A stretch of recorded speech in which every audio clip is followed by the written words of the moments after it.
But I want to start out with, we look at these undefeated teams. Where do we put these undefeated teams?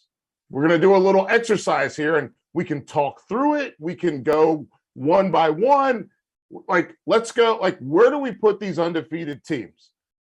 Going into, what is it, week 9? We're going into week 9? Yeah. So where do we put these? So I'm going to start with you, Trevor.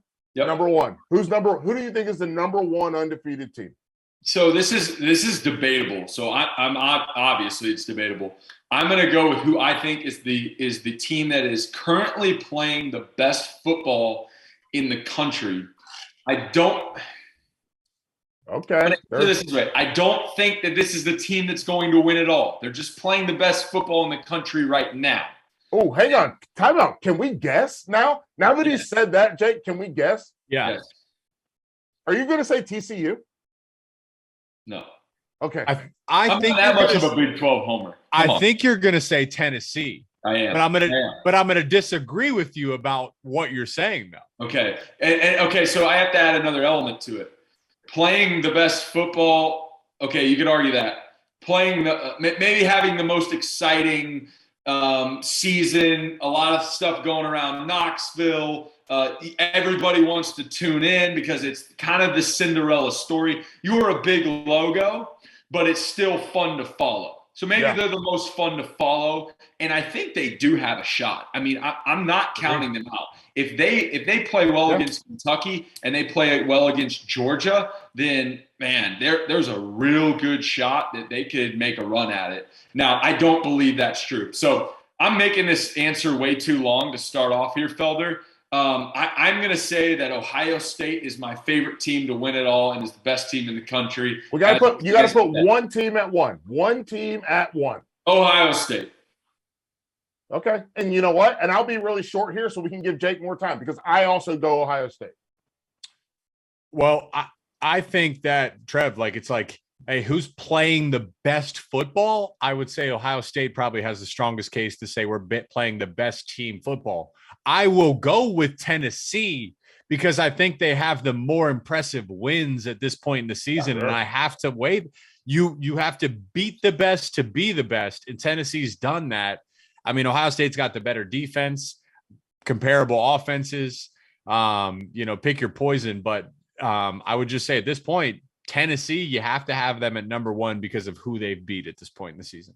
So we got 2 Ohio State guys. We got Tennessee. I go Tennessee at 2 because of all the things that you said. I also love, if we want to go dive a little bit into it, that speed and space offense, it forces you to declare from a defensive standpoint. And we've talked about that with Clint Sterner before, and we've talked about it on Field of 12. Folks, make sure you check us out on the SiriusXM app and obviously on the YouTube channel. But it's one of those things where it makes you declare. And the way that I try to describe it, I had dinner Monday with my buddy Spencer Hall, EDSBS, and Richard Johnson.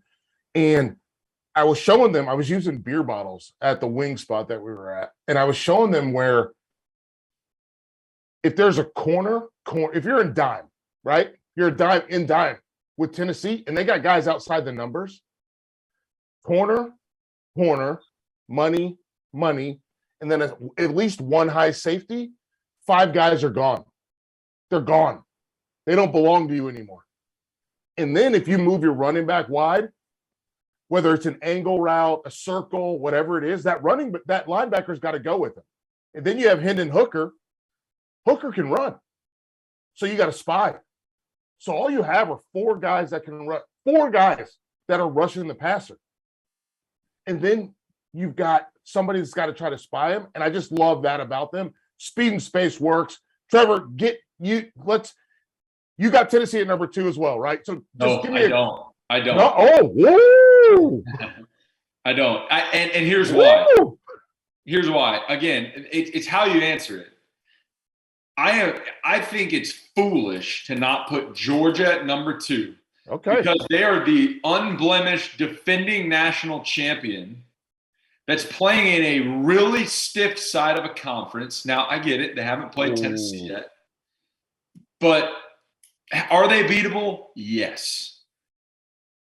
Are they still unblemished and the defending national champion? Yes. They have been there before. They have weathered the storm. How are we going to put an unblemished former national champion beyond the top two? That's what my chest tells me, and that's why I'm putting him at number 2. Jake is shaking his head. Can't wait to respond to that. I'll tell you now. Get in there. Get in there. And guess what? I'm probably not going to disagree with you, but I'm going to disagree with you before you even start. All right. I listen, Georgia, there is a strong case for them to be number 2. I'll never get mad at someone for ranking them at 2. But the way you played against Kent State is not a number 2 rated team in the country. The way you played with Missouri, not a number 2 rated team in the country. Your marquee win is Oregon. Well, that was a new head coach, Dan Lenning's first game where he traveled halfway across the country. Or the way Oregon's playing right now, that's a different ball team. I would wonder what would happen if Oregon played Oregon in Oregon or up in the Northwest. I would wonder what happened if they played them right now. Again, there is a case to be made with Georgia at 2. But based on the way they've played in moments this season and in the context of their big win with Oregon, I just can't put them at 2 right now. I can't. I think they could have a case to finish the season number 1 if they keep winning. My number 2, it went Tennessee. Ohio State was close second, and then I went with Michigan at 3. Wow. And Georgia at 4, and I had Georgia at 4. Can I ask a question based off of my number 2 there at Georgia? And Felder, I want your input here too. Would you look at somebody that's saying, and they may even be a Georgia grad, and they're saying Georgia's the best team in the country. We haven't been beaten. We won the national championship, and here's why. Is there any case that Georgia is the best team in the country over the rest of this slate? For me, no. Okay, I agree. I agree with that. Here's what I would say. Jake, I know you want to get in here, but here's what I'm going to say. I think they could be. I think they have work to do. And the biggest thing for me, and this is something I understand this. I know people don't like this about me, but I look at how good you should be versus how good you are. And I feel like Georgia could be a little better. And that's the part that people don't like to hear. But for me, when I watch them play, I see missed opportunities, right? I see missed chances, whether it's from a wide receiver standpoint, whether it's from not giving Darnell Washington enough touches. And I love Brock Bowers. I think he's fantastic. And I've had to have this discussion with a million Georgia fans when I say that Michael Mayer is, and I said arguably the best tight end, arguably, which means it's worth arguing because Brock Bowers also might be the best tight end.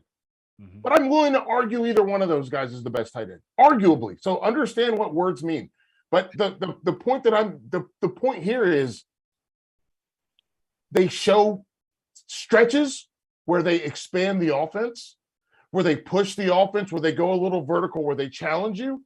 And then there's other stretches where they try to kind of pack it in and get things done. And then defensively, they're never going to be as good as they were a year ago. Jake, I'll let you get in here. I don't want to dominate like you. Yeah. Go ahead.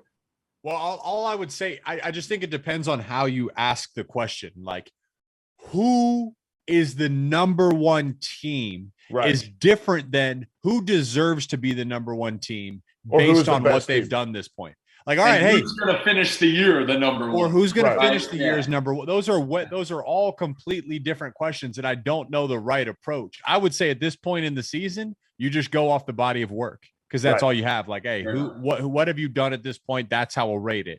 Then when you talk about the college football playoff, then you start to say, all right, who's the best 4?